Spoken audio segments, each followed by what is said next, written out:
Hello and welcome to the Arsenal Women's Chat Show. Arsenal are champions once again. And this time, it's the champions of club, the World Cup. Just a little reminder, not even Chelsea have that. Yeah, only in the land again. And of course, as you can see, I'm joined by the wonderful man of Grimsby, who has disappeared recently, and I'm sure George will be happy to see him back since he disappeared at that last game in the Euros, and we haven't seen him since, as George says. Jack, how you doing? I'm not bad, to be fair. I'm not bad. It's good to be back. I may have been missing, but I have been watching the games each week and just unfortunately not falling on the right dates for the podcast and work at the moment. But yeah, back and looking forward to talking about being champions of the world. Yes, we are champions of the world, as you say, Jack, and it's a great feeling, isn't it, Paul? Oh, it's wonderful. I mean, to be champions of Europe is one thing, twice, but champions of the world, that's something else, isn't it? Yeah, as you said before we started, Paul, you wanted the Arsenal Supporters Club to be sponsored by some kind of coffee, because I think A, most of us are tired this morning, and B, most of us are missing my voice. As you can hear, mine's is a bit crackly. I don't know how much I'm going to be able to give you, but obviously what a day it was, and we'll obviously get into it further throughout the show. Yeah, I'll obviously come to you about the starting lineup. What were your thoughts on that? Yeah, I was pretty happy we'd gone as strong as I think Renee could go. I mean, when you get to a final and a competition, you just want to win it, don't you? I didn't want to see any rotation. I didn't want to see anyone rested. I always quite like Stina and Alessia Russo playing up together, although I do think at some point towards the end of the season, a discussion will probably need to be had in a similar vein to what we had with Viv about is her best position the striker or in midfield. And I think just like with Viv, most of us will err on the side of the striker. So, but yeah, I had no complaints with it. I was pleased to see Lotte in defence. I know there was points at the start of the season where we worried that it may be a last. So yeah, no complaints from me on that side. Yeah, obviously, before I get into anything else, I'll say a few hellos to everybody that's in the chat. Obviously, Kevin's in.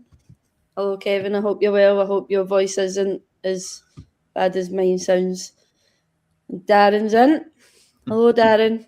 And he's happy that you're back, Jack. I think most of us will be happy that you're. I feel like a trawlerman that everyone thought was lost at sea, and has managed to be washed up back again on shore. You've been like our strikers lately, Jack. Missing. Ryan's in the house. Hello, Ryan. I hope you're well.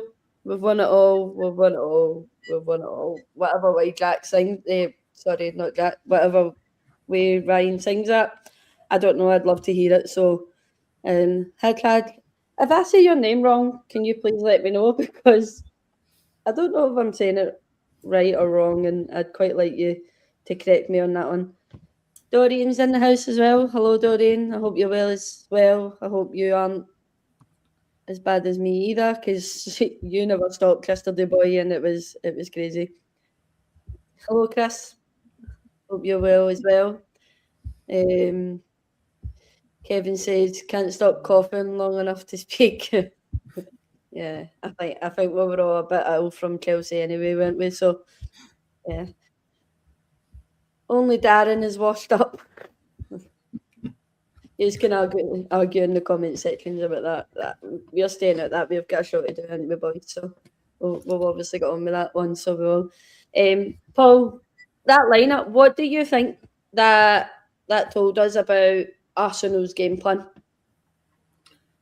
Obviously, she was going quite strong up front with both Russo and Stina up there, but also solid in defence. It was a solid lineup.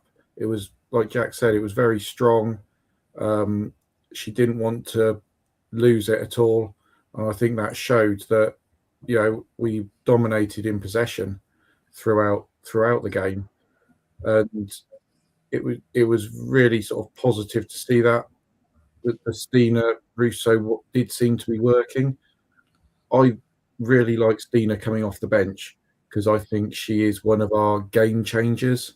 When you look in recent bench games where we've had a very weak bench, she does seem to be that only player that can sort of read a game, come on and change it, whereas others tend to be like for like changes. So although I'd love to see her start with Russo, it does sort of worry me a little bit that we haven't got that sort of player that can come and change things off the bench.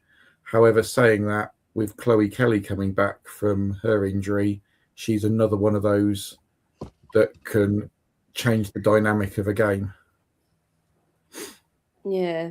I obviously later on, like, I had it down as a question for later on. It's linked in with obviously how Arsenal played through the game in terms of, for me, in terms of how Arsenal played, it was quite sloppy at times, and we lost the ball too easily in terms of giving Corinthians the chance to obviously get back into the game.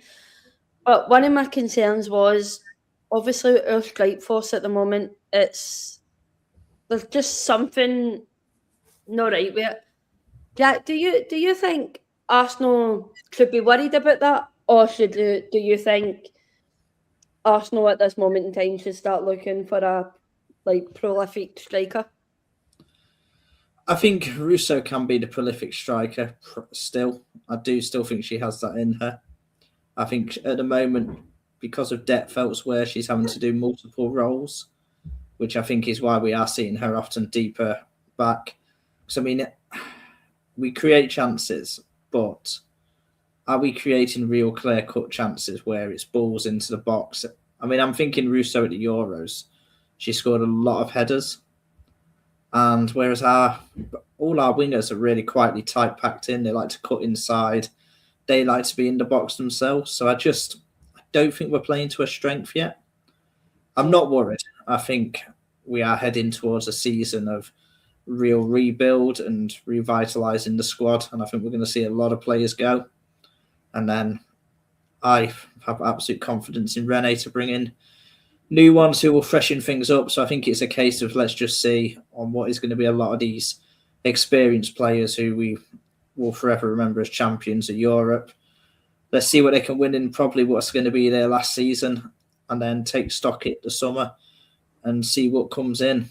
But I think if we hadn't won the Champions League last year, we'd have done the changes this year.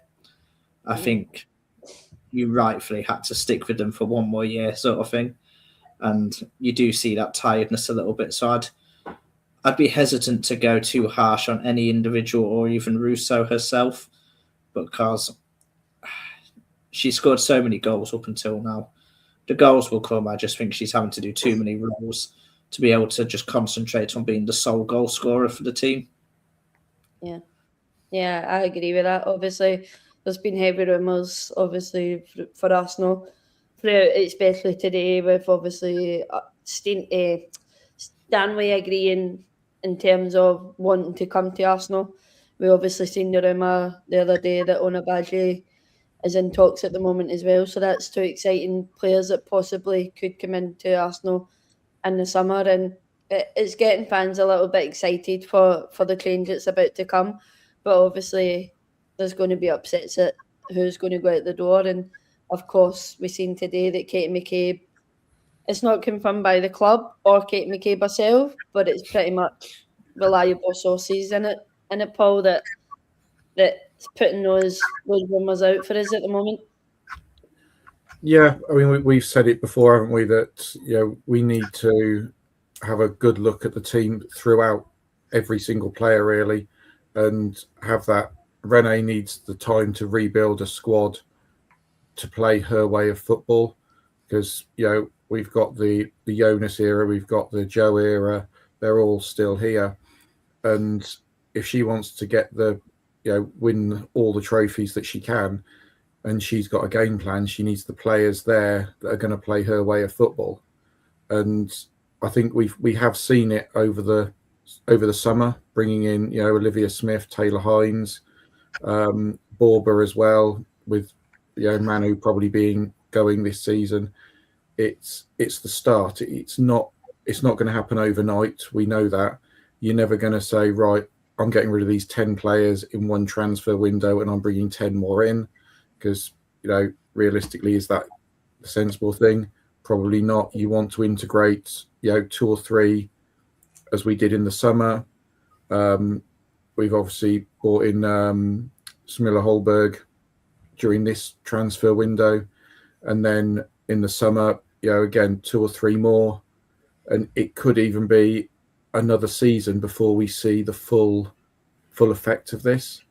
So, if we're sitting pretty good in the league at the moment, especially if we get the win on Sunday, that would be amazing. I think the goal has got to be for us finish as high as we can, potentially second place. I think realistically the WSL has gone to City now after their result, smashing Chelsea 5-1 yesterday. So if we can have a decent run in the FA Cup, a decent run in Europe again, there's 2 more trophies on offer there that we can win. We know we can win as long as the players perform as we know they can in those games. So I don't see why we can't go into next season potentially 2 or even 3 trophies already under Rene's belt. It's going to encourage the better players, the bigger players to want to come to Arsenal. I mean, we're playing in a 60,000 seater stadium. We're getting the fans through the door. We're not a team like Chelsea that struggle to get the fans when they are at Stamford Bridge unless they're playing us. That's the thing, Paul, with obviously the fans in it. Like, it's just getting bigger and bigger at Arsenal, and of course it's a good thing, and it's obviously good to see, especially on a Sunday night when kids have school the next day and there's 25,000 in that stadium. Exactly. That's just crazy. So it is. I mean, would you have got 25,000 there if it had been Chelsea? That's the question. No. Obviously, Catherine has a wee question for us all to answer.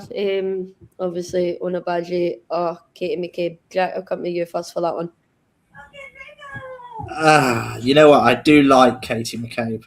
I think I've always been a fan of her, but I think I'm a fan of the personality more than the player. So I'm gonna go on Ona Badgie, because I do think, she's so good on the ball and a very underrated defender as well. Yeah, she can switch sides as well, can't she, Ona? So it's played centre back too as well if needed for Barcelona. She really can cover that whole back line. Yeah, and Paul? Yeah, I mean, I was a big fan of Katie. I think on her day she can be one of the best left backs that there is, but I just feel the last sort of year or so, a little bit of complacency's come into her game, where she hasn't been challenged for that position with us, and I think that's what's let her down recently. I mean, there's no questioning her passion for the game, but I think on that I'd go for Ona over Katie in there. And it's part of the refreshing and the rebuilding the squad that I think we need. I think she's lost a yard of pace as well. She's not quite as quick on the touchline, which was one of the things that was one of her real strengths, driving in, tracking back. And even I thought with the penalty she gave away, it's just she's that half a second behind where she used to be now. Yeah, for me personally, I think Katie this season is bored at Arsenal. As you says, Paul, I don't think, although we brought in like Taylor and obviously Smilla, but I don't think she's been pushed enough. I think Katie needed to be pushed last season instead of this season. This season was too late for Katie at Arsenal, I think.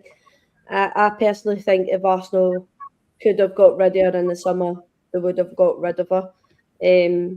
But for me at the moment, obviously, Badgie just tips that post for me, and yeah, she's a speedy player and she's an exciting prospect. And it's, as I says, it's obviously exciting to see someone like that linked to Arsenal. So it is. So obviously we'll go back to talking about yesterday's game. Jack will obviously talk about the breakdown of the first goal, which was Olivia Smith's first goal. So if you want to take that away, Jack, for me. Yeah, I mean, really, it's what we were talking about earlier. A one-on-one finish that ought to be put in the back of the net. It was a good ball through. I thought all game actually we played. It was really end to end. Like I think the spaces were there. I think if you asked an opposition manager what was the perfect game plan to play against Arsenal, you would probably describe something similar to how Corinthians played for the full 120 minutes. I think less of being harsh on Arsenal. I just think they actually played a very good game.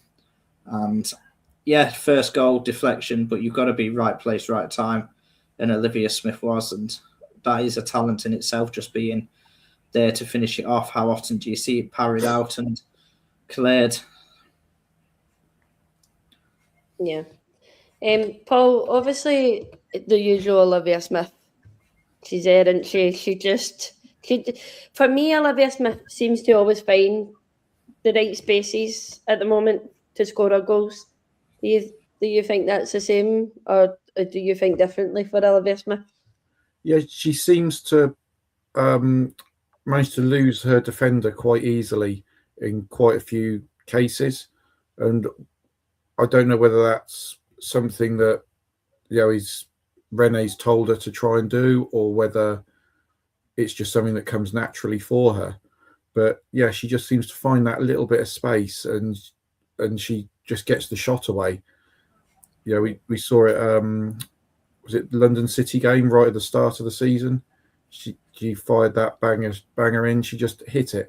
There was no sort of thinking about, oh, could I take 10 passes and maybe walk it into the net. She just wallops it, and I think that's what we need to see a little bit more of from maybe a few of the other players. Yeah, I'm sure someone else said it in the chat a couple of weeks ago. I'd maybe love to see Olivia Smith come into the middle, just to give it a try to see how it would go. I think Olivia Smith has that flair that she would be able to handle attacking midfield. I think. I thought you were talking about up front, to be fair, with her pace on the shoulder of a player. Yeah, she probably could do that as well as a Stina role as well, but I'd love to see her in midfield, like just cutting through that middle. I think she would cut through players. Do you think she's technical enough on it though? Because I mean, the person I feel like I always want to see down the middle is Mariona, just because she has that extra bit of technicalness. Because I think in big games having Olivia Smith down the middle would be great because there's much more space. But obviously, one of the sad things about being an Arsenal player is teams sit back against you. So it's almost you need that player who can have the technical ability to unlock the spaces more than being running into them. I think just in terms of, so it depends what game for me on Olivia Smith down the middle. Yeah. I suppose I could, like, next season, a good pre-season, could maybe try her in a few other positions, couldn't we? Like, just to see how she would get on in them, considering Renee likes to have certain players out of their positions and playing in a position that's not really theirs anyway. So, a usual Arsenal, we've seen it over the seasons where we're watching players like Mariona at the moment play out of position, and you're just questioning why sometimes. But yeah, it's Arsenal. Obviously, Paul, I'll come back to you. We've got to give Corinthians some credit, haven't we? Because like their game plan, as Jack says, was down to a T to against us. Like their organisation, their quality, which I think was a shocker to most Arsenal fans, wasn't it? Yeah, I mean they came out to basically defend and stop us playing a passing game, which we tend to play. But as soon as both times that they went behind, they instantly changed their style of play and they slightly changed their formation a bit. and they actually came out to attack us. And I thought when it happened the second time, I thought we should learn from this. We're 2-1 up. There's now going to be spaces in round the back where they're playing slightly not as deep as they were, and that's what we need to exploit. And we didn't. I know we had their, I think it was their number 40 up front, who was proving to be a little bit of a handful when she came on as well. I know Lotta slipped at one point, which probably due to the conditions out there, and she was almost through on goal. But yeah, their game plan, they came with it. They stuck to it. They did the job, and at the end of the day, they took us to extra time.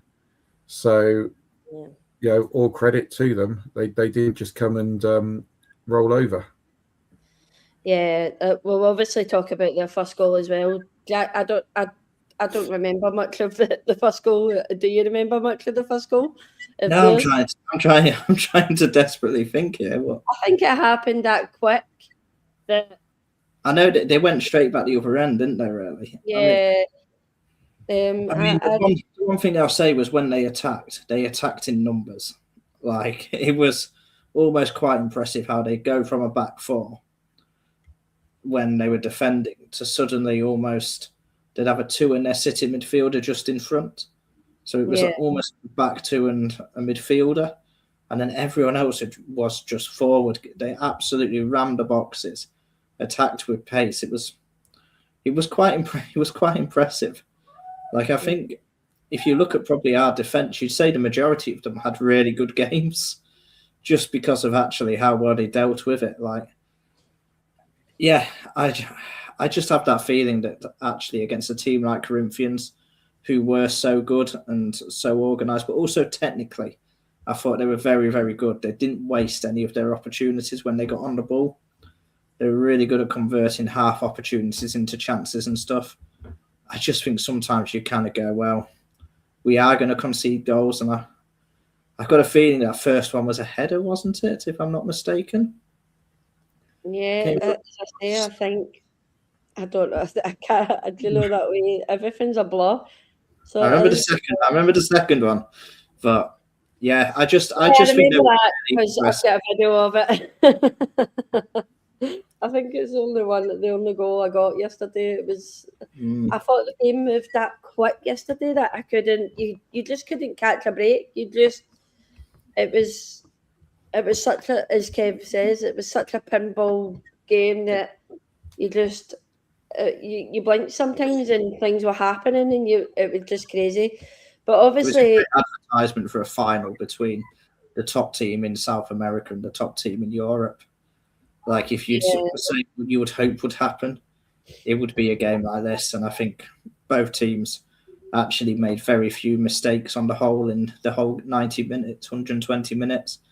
Played good football and just were a credit. Like, if we'd picked a weakened team like I suspected we'd have been beaten quite comfortably, I'd imagine, by the end, or we'd have had to have made changes very quickly.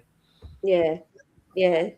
Paul, obviously their equaliser happens right before half time, and that's obviously going to shift a bit of momentum within Arsenal's camp, innit? Yeah, but I think Renee dealt with it quite well. She made that change at half time.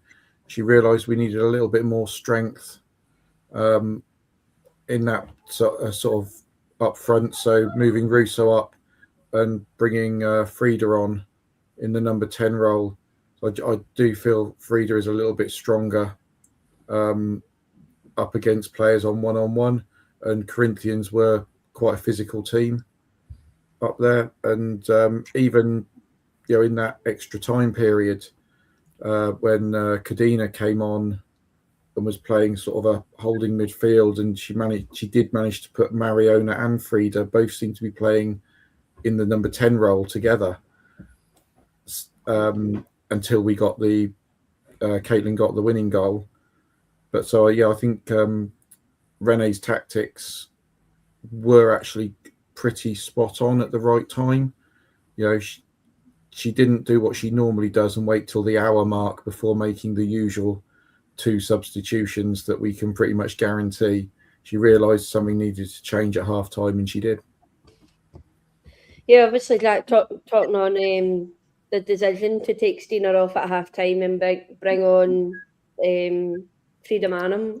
What were your thoughts on that sub at half time? I liked it. I don't think Steiner had a bad first half, but I just think we look a bit more balanced when we got a midfield three, and I think that we can see more rotation between Marnham, between Little, and between Mariona when it's them three compared to when it's Steiner, Mariona, Little. Just because Steiner obviously is primarily a forward, whereas actually you can drop Marnham deeper, you can move Mariona forward, you can get Kim crashing the box, and they're a bit more all-rounded midfielders. I can see the logic in having Russo sat deeper, but again, it's that same problem. You've almost got to choose between whether you want Russo and Steiner to kind of interlink and swap places in the final third, or if you want Mariona, Marnham and Little to rotate in the midfield. And I think in a game where it was so ping ball, so fast-paced, just having 3 midfielders who can do the defensive stuff, but also can spring forward in attack and put the balls through to our attackers. I think it was absolutely spot on, to be fair. Although I don't necessarily blame the initial lineup and going that way as well. Yeah, do you think that sub impacted the game immediately, or did you think it took a little bit to settle in? For me personally, I thought when I seen Frida coming on, I thought, oh no, like Frida, I will admit I've not been Frida's biggest fan lately. I don't think she has been at her best, and many people in the chat will know that. And like it's for me, she's just not doing enough for us at the moment at the club. That's not to say that Frida's not an amazing player. We've seen that. We've seen it time and time again. With Frida, she pops up in the big games and she gets the goals for us. But this season, she just seems to be struggling. But when she came on, I actually at first I thought, right, she's doing really well here. But again, the consistency for me didn't play out the full game. Yeah, it's a tough one in terms of actually she's not having the end product at the moment, but I do think she's keeping everything ticking along in midfield. So I think the impact of Frida coming on was maybe not felt in them first 20, 30 minutes after half time, but actually we were not ran as ragged in the second half, which is why I think we were considerably fresher than Corinthians in extra time, because I thought extra time there was only going to be one winner. So I think it almost had a later effect. Just because I think if it had been ping ball both ways, I think both teams would have been on their absolute knees by extra time. Whereas Marnham does offer a little bit of stability. She's not a solution at number 10, I agree. She's not the attacking midfielder. But I think as a rotation midfielder who you can put in to keep everything ticking along, to keep the ball moving, to offer a bit more solidity, I do still think she has a place in that sort of one, pressing, passing, moving the ball around and just keeping hold of the ball a little bit. They are some things that she does pretty well. Yeah, obviously Kathleen's saying about the starting lineup was the same starting 11 that we had against Chelsea, or it would have had Smith if she wasn't suspended. And maybe they were hoping that it would have worked against Chelsea.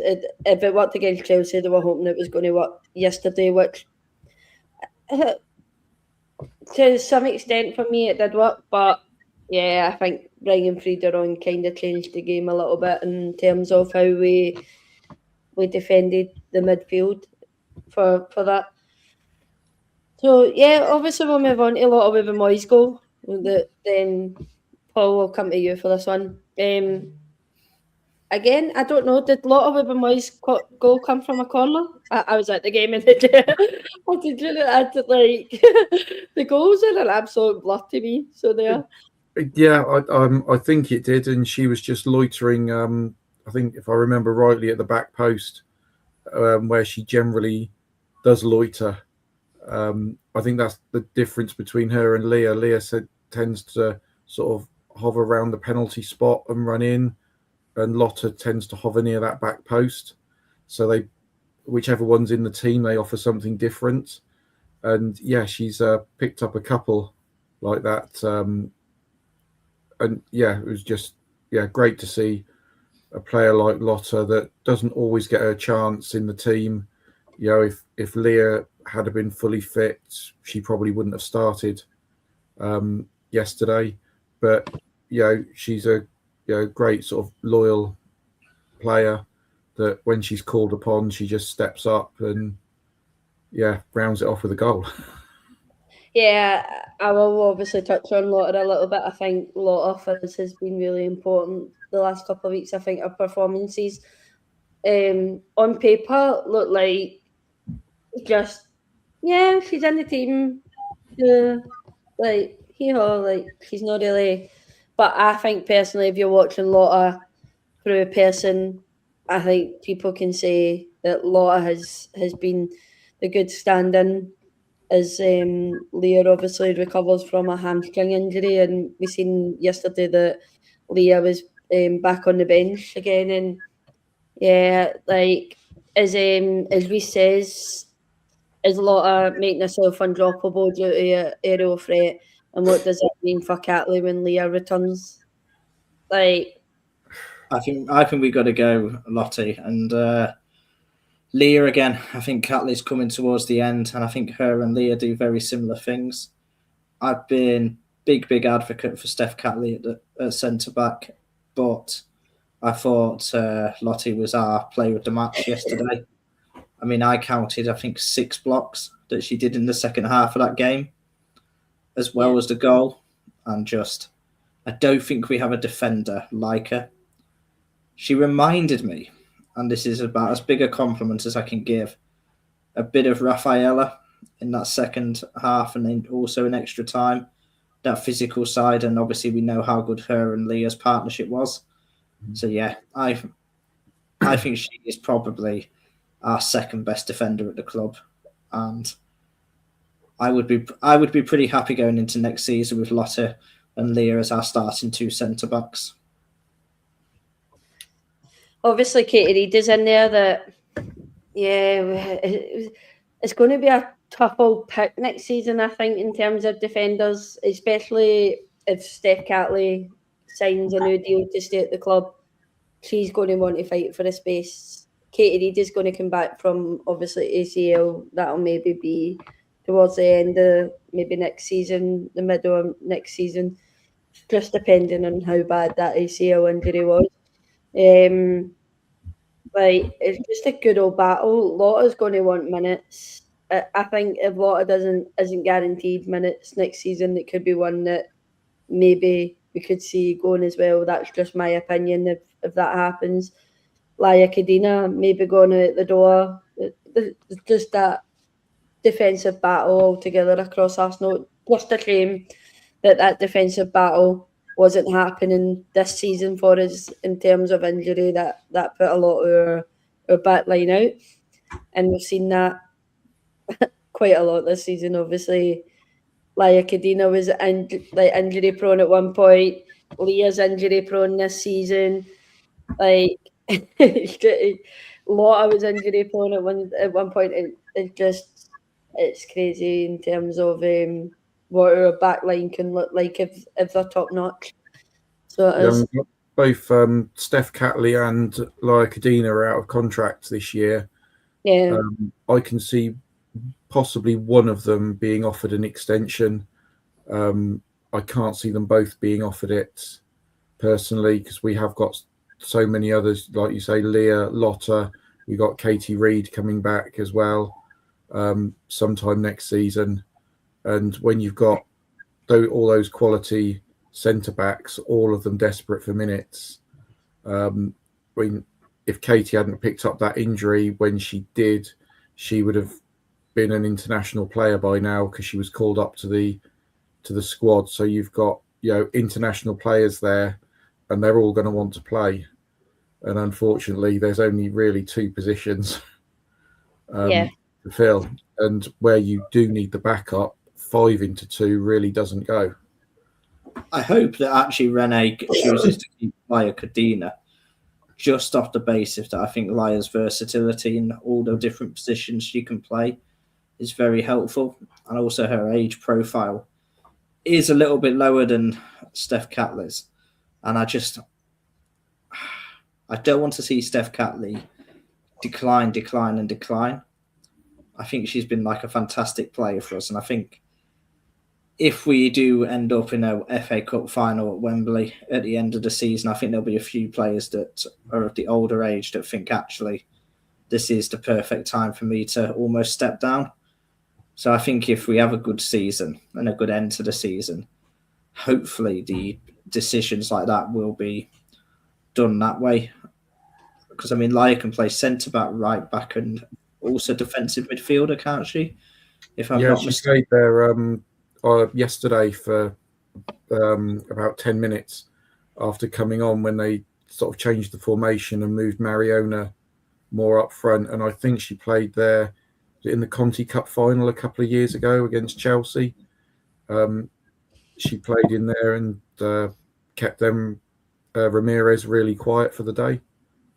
So yeah. The only other thing I'll say is I don't know if you guys saw it at the ground, but on the TV you could see actually for that whole last 20 minutes of the second half, and then up until when she came on, she was actually Renee Slager's left-hand woman in the fact that they were discussing tactics. She was putting orders onto the pitch.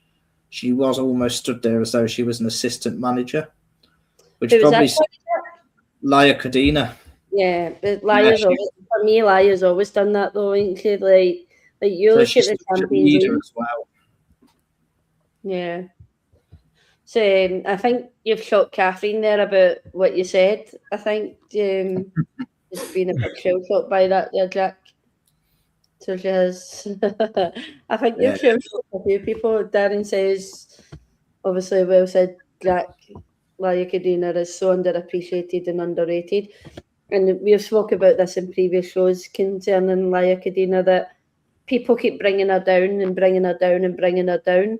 But how do you expect a player to be at the very best when they don't get the minutes that Laya Cadena obviously doesn't get?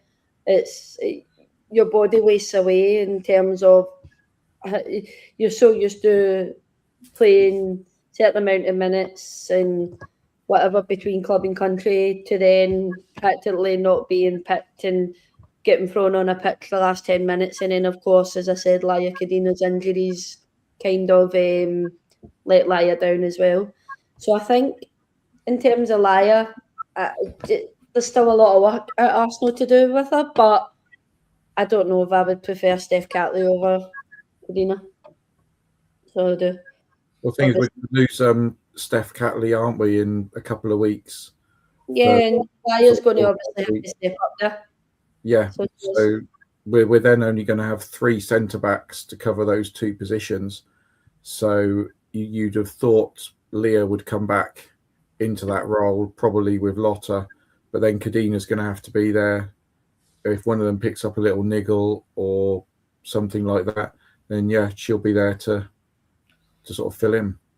Yeah, obviously, Catherine's saying if we bring in Stanley, we would need Laya Cadena to be playing multiple positions. I'm not sure Steph Cat. I don't know. Do we reckon Stanway is a defensive midfielder? This could be a debate for the summer, but I think Stanway is the Kim Little replacement. I still think we'll bring in another a traditional defensive midfielder as well. I think we'll go Stanway, Caldente, plus another midfielder, as opposed to necessarily Stanway coming in and sitting at the base of defence. I think some of her best attributes are actually crashing the box quite late. They're finishing from outside, getting on the ball, driving forward. And she's absolutely fantastic at it. But even if you look at some of her best stuff she does with Bayern, she has a more defensive-minded midfielder sat behind her, covering the defensive duties. At England, some of her best stuff is always done with Keira Walsh sat behind her. So I don't know if I would necessarily trust her to sit in front of the back four, and I don't know if I would necessarily want her to sit in the front of the back four. I almost feel we'd waste her a bit. So I think there's still a place for Laia Cadena, just answering Catherine's question, just because I don't think they're going to overlap in terms of positions. And if they do, then I'd be slightly worried about what we're actually bringing Stanway in for. Yeah, we'll obviously see that in the summer then, won't we? What role? Obviously, Dorian's saying, I clicked off at this one. Obviously, Dorian's saying he hopes Stanway comes into the 8 role, freeing up Mariona for the 10. So it is. But yeah, hello, Mark. I hope you're well.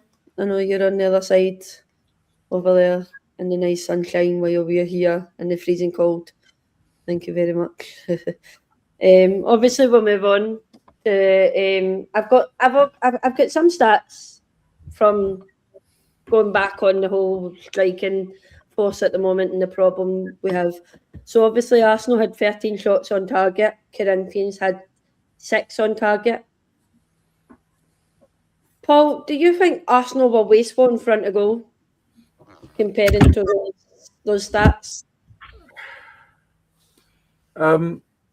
Compared to some of the other games, no.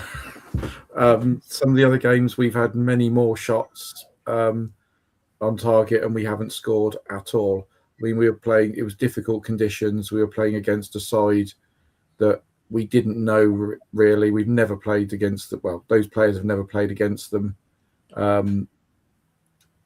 Yeah, it was a difficult one, but I think when it came to it, they took their chances that they could. And yeah, I'm sure we'll get on to the winning goal in a minute, but even Kaylin Ford, where, she wasn't trying to just do her usual step overs, where she was playing a little bit narrower. She wasn't quite as far out on the wing, got the shot away and got the goal. Mm-hmm. Yeah. For me, I found myself really frustrated at Arsenal sometimes yesterday.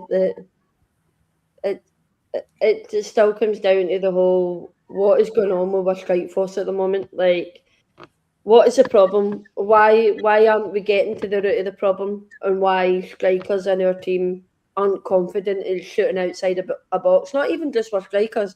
Mariona at the moment, I don't know how many times, took a touch outside the box and we're shouting, shoot. Like, I think that's why some of us lose our voice, because we're just constantly shouting, shoot. And it's something that's frustrating at the moment that Arsenal seem to want to walk a ball into the box to try and get the goal. And it, Jack? Yeah, I don't know the answer to the strikers' problem, if I'm honest. Because I still think Alessia Russo is a world-class striker, and in a big game, there's very few people I'd rather have taken that opportunity, believe it or not, than Stina Blackstenius. So It's tough. I think one of Mead's best attributes is actually her finishing. I think Caitlin Ford herself is also very direct. Olivia Smith is very direct. I'd say the only more traditional sort of winger is probably Chloe Kelly, but yeah, I've sort of just got the attitude that it will hopefully fall into place. Add a few more quality players into the team. Again, another pre-season, freshen up behind. Bring in a few more top quality players that I know we are linked to in the attacking areas as well. There's a few names that get floated around every so often that you think, oof, yeah, they are quite cold killers in the front. Yeah. So yeah, I think it will come. I think Corinthians' goalkeeper also had a very, very good game. Like there was 2 or 3 saves where I went, our striker could not have done anything more there. That's just an absolute top class save. Although I do also think actually some of Corinthians' chances, I think our goalkeeper actually made the same and did some absolutely incredible saves at the other end as well. I was just going to obviously come on to Anna Kara and in terms of Bobba, as it obviously the podcast send well wishes to her, and we hope she's doing well. She has put out an Instagram message tonight saying she's all right. She's she's fine. But that was a nasty one that she took. But before that happened, I thought Bobba had yet again a magnificent like game. The saves that she made through some of the shots that the Corinthians had at us, and then of course winning the best goalkeeper of the tournament. Paul, I'm assuming the way Izumi has her goalkeeper talk, she was happy with that performance from Bobba. Yeah, she was. Yeah, I mean, she made 2 or 3 excellent saves, as she has done over the last few games, and she's stepped into that role when Daphne picked up the injury as if she's had it for years. It's always difficult for a goalkeeper to come in like that. Outfield players, you've got people around you that if you make that little mistake, there's usually someone to cover you. But in goal, you're there all on your own. And yeah, she kept us in the game. She made the saves that she did, and you show again. She showed the passion, as did Lotta, when they had that coming together deep into extra time. That they were there to win it. They were there to do it, and that's what we need to see from all the players that are there, is putting up that fight. And that goes back to the Katie McCabe comment earlier, that has she just thought, that's it, I'm not at this club anymore, my passion's gone for it, I need to move on. And this is where we need these new players coming in, and Borba is one of those that has come in, and she's there for the club. She's there for, she's those fresh cans in her case, that we now feel confident that we've got 2 quality goalkeepers. Doesn't matter which one is getting picked, whether it's in the league, whether it's a cup, whether it's the Champions League. We know we've got that solid person there between the sticks. Yeah, in terms of Bobba, it's a case of having a lot of Arsenal fans eat their own words, really, innit? Like, at the start of the season, she made that mistake at obviously the pre-season game with Spurs, and a lot of people had already been done. Off you go, Bobba, you're not for us. And at this moment in time, for me, she's just very undroppable. Me and James were talking about this yesterday in terms of how we like Bobba in terms of the way she commands a box. I think at Arsenal, Daphne for me is still a little bit quiet. Manu just doesn't do it, and Bobba for me commands the box perfectly fine. And I just think she's had the most amazing however games that she's had to step in for Daphne, and yeah, it's just a shame that happened, because I don't think she would have been droppable. That she just drop in terms of she's unstoppable to be droppable. Like, she's like, for me, she's different class at the moment, and yeah, like, Jack, I don't know if this comment is aimed at you. Oh heck, no! I just got to clear that one up. No, Leslie Russo is definitely the striker on the move. She is the one that I definitely want up front. Yeah, no, I do not prefer Stina Blackstenius. I've got some wild views at times, and I come out with some completely wacky things. But no, he's got to be Alessia Russo up front. I just think Stina has a way of getting important goals and important games when we probably least expect her to. Just with the Dorian one, actually, with the Borba, because I remember the first goal now was a corner where she's made the save and it's just crossed the line. In her defence, it has come through 3 or 4 bodies when you rewatch the goal. Is this you replying to Dorian? To Dorian, yeah. I think it's come through so many bodies. I think you will see you'll see it often just fly straight into the net.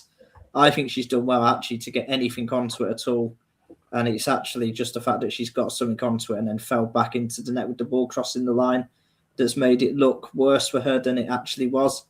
I actually think it was almost an absolute incredible world-class save, but she's just been made to look a bit daft by the way that it has trickled over the line. But I'm guessing it's not one you can usually see from the ground, but on the TV you can see it's gone about head height through about 3 or 4 different players.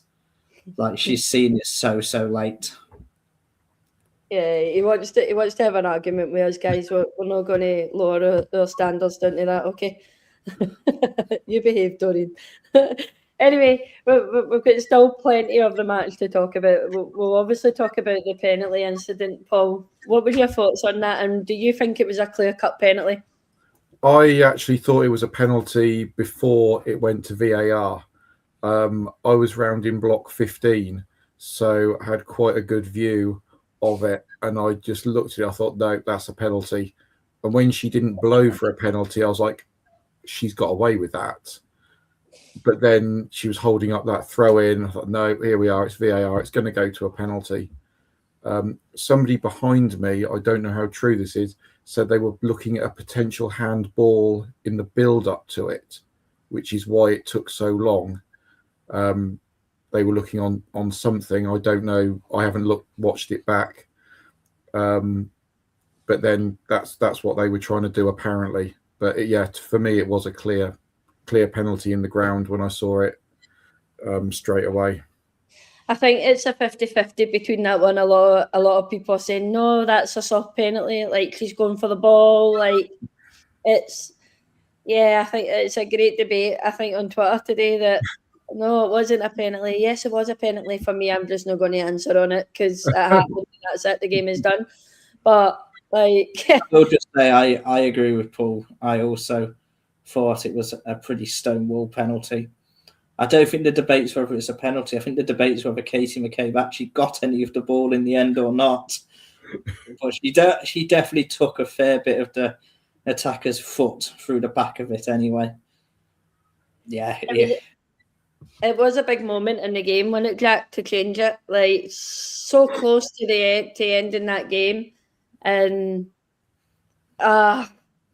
the last 9 minutes, and it was quite a big change in the game at that moment, wasn't it? Because for me, I think for me in the first half of extra time, Corinthians actually came at us, and it got scary at one point. Yeah, it was at a complete turning point. I don't know why Katie McCabe's done it.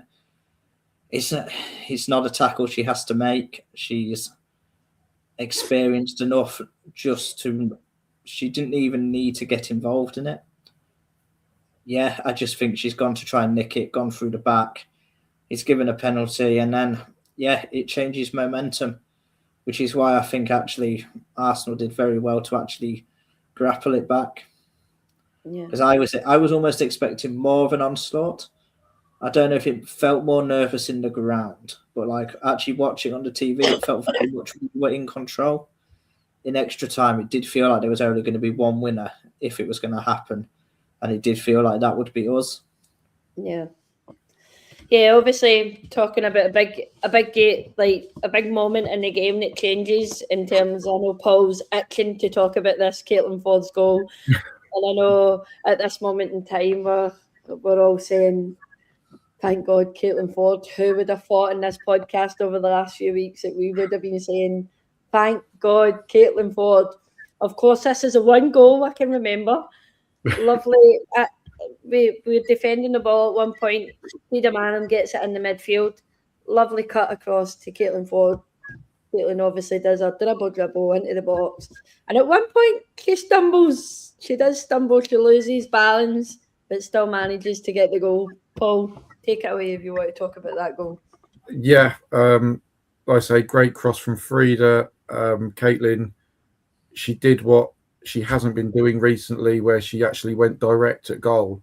Whereas, as we've said many a time, that it's run it down the wing, step over, pass it back, step over, get it back again, step over, try and cross it, get blocked. Whereas this time she literally just ran straight for the goal. and shot straight into the net. And if she'd have started doing that 6 months ago, then I'm sure we wouldn't have been saying all those things that we have said about her over the last few weeks. But that one goal does not make her a world-class player again. It may be the goal that won it for us, but unless she can follow that up over the next 2 or 3 weeks with something else, something special there, then I do still feel that her days with us are probably going to end this season. Yeah, I think it was George that was talking the other day that was saying, I think we can tell by some of their attitudes who's already been told they're staying or who's already been told that they're out the door at the end of the season. Just quickly, who do we reckon are the ones on the chopping block? Who do we reckon is gone at the end of the season? I'd say Manu, Katie, and Caitlin are the three definites that are going. It's either going to be Steph or Laya. Yeah, more. I'll just quickly say I reckon Manu, Steph. I also think we're going to lose Kim Little. I'm not 100% confident. I think she'll retire as opposed to go. I'm not 100% confident on Mariona. I'm hopeful, but not fully confident. Hasn't Mariona's contract been triggered though? Yeah, they've triggered the 1-year extension. Yeah. If you were going to get Mariona there for that extra year anyway. I think if Arsenal don't think she's going to sign a new contract, I think they'll sell her this year and reinvest the money. Mm-hmm. I think if she stays, she will sign a new contract next season. I think if she goes, then we'll see her go this summer. But I think Stina as well. I think we could end up having a completely new revamped back or front three and also back four. Yeah. You probably know something we don't, Jack. I don't know anything. I will not on this. I will say thankfully, but it's just a gut feeling that I think if you've always got the option to extend, so you're always going to take it. But I do think women's football is slowly now heading towards a place actually where sales are becoming quite important. I think we're moving away now from a time of free transfers and stuff. As crowds increase, as marketing increases, I think we're going to see greater sort of financial management of the game. There's a lot of people sort of talking about it, and I do think, whatever we say about Mariona Caldente, she's got to be one of the most valuable players in women's football. And I'm not sure if Arsenal didn't think she would re-sign, that they would then let her walk out the door for free at the age she is, because I think most clubs would put up a very, very big price that then could be reinvested back into the women's team. Yeah. Obviously, talking about investment, with Arsenal winning this competition yesterday, they obviously got a lump sum of money, which was, if I'm right, £2 million. And a lot of people are asking, what is Arsenal going to do with that £2 million? What are we hoping as Arsenal fans that Arsenal do with investment on that money?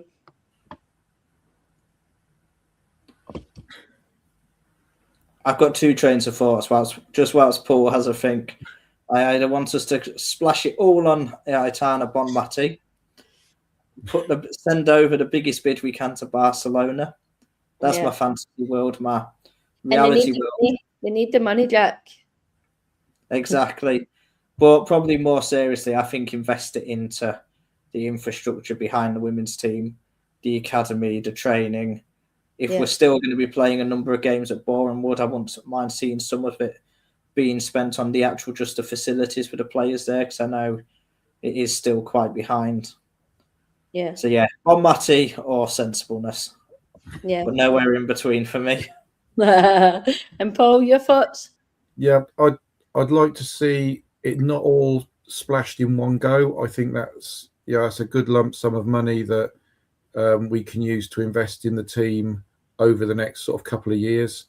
And like we just said, the transfer fees are going to start kicking in the women's game, with longer contracts being offered and things like that. So I think it just gives them a nice base to start with, over other teams.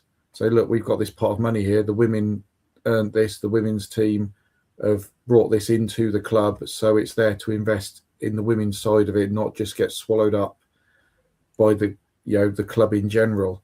So yeah, I'd like to see it sort of over the next couple of seasons used for potential transfers, and with the old Mariona possibly leaving, if she goes and we get some money for her, I think it's again, if we can bring in the bigger players, then and the other players that are there can see that the club is ambitious and is moving forward as a whole, then we're going to be able to keep the better players as well. Yeah. For me, in terms of that money, is Darren's put it rightly there. That's Cristiano Ronaldo's week's pay. Like, that is peanuts to the men's, but of course in the women, it can stretch a good distance in terms of bringing maybe players in or better in facilities for the women. We obviously know Arsenal women do have good facilities with being where they are and between the men and things like that. Like, yeah, I agree with you both. I'd quite like to see it being invested in things that we do need.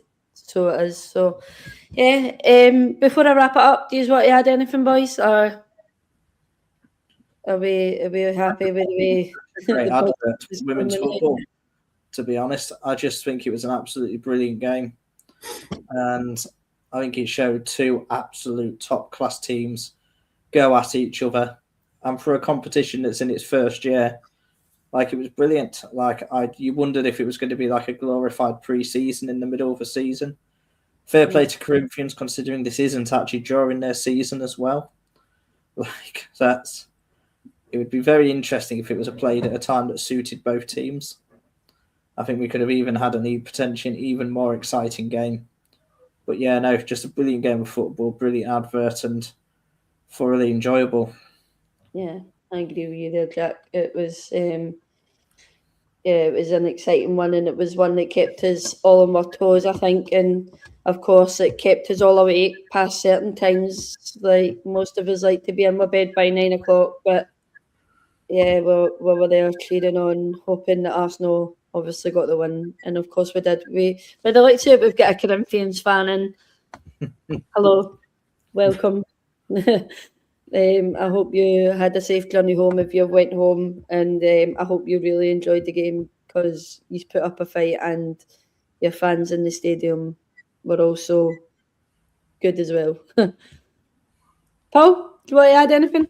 Yeah, basically just sort of echoing what Jack's just said. It was a great game, a great advert for women's football. You've got these basically two of the best teams in the world against each other, and for those of us that didn't make it over to Lisbon last season, it was just great to be sort of part of it, and part of something new, because first one, and again, it's something that Chelsea definitely haven't done, and now just looking forward to the new graphic up in the Emirates for 2026 with the World Club Cup. I'll look forward to my new patch in my shirt next season. Yeah. Have you seen they've already released new celebratory T-shirts if you want one of them? Yeah, I'm not a blue coloured fan. Like, I'm not any blue, Jack. I've got to say though, no one ever works quicker than the Arsenal marketing team. Those lot are on it when it comes to new merchandise. Yeah. Imagine if we lost it, how much money we would have lost. But anyway, guys, we're going to wrap it up there for tonight.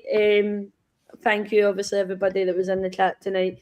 And of course, thank you to my two amazing guests. Jack, thank you very much for coming on. No, thank you for having me. Hopefully you'll be seeing me a little bit more often again now.